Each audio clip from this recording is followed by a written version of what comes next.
neighborhood. The acceleration of the Sandpoint Beach safety plan is coming under increased scrutiny.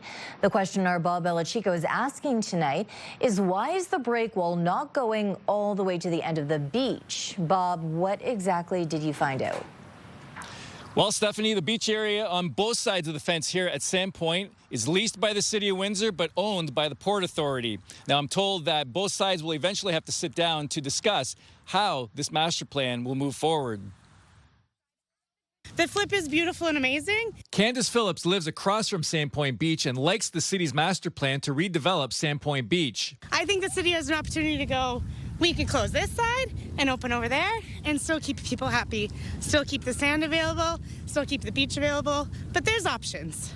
It doesn't have to close. City Councilor Angelo Marignani put forward a notice of motion earlier this week to have the city accelerate the master plan in order to avoid another tragedy on the west side of the beach. What I am requesting in my motion is for it to be prioritized in the 2026 capital budget. In the master plan, there is a break wall that stretches across the current beach area into the fenced-off part of the property. The break wall falls short of the property line, where some of the tragedies have occurred. According to Marignani, the city leases the property from the Port Authority. That public partnership, part of that motion, is to look and work with the Port Authority of Windsor to see how we can improve this area. The estimated cost of moving the beach and creating a park is $15 million.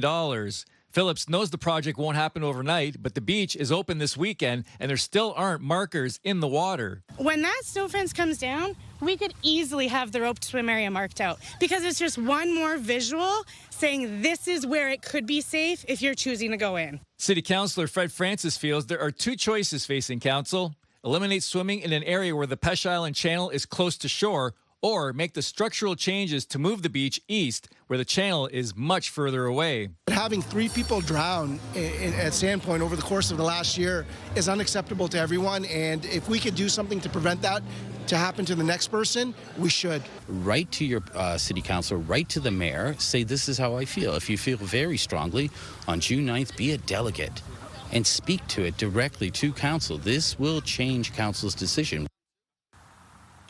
Now, the acceleration of the Sandpoint Beach safety plan will be discussed on that day, June 9th. Administration will then have 60 days to report back to council, at which point a decision will have to be made. Stephanie? Okay, Bob Bellacicco with our top story tonight.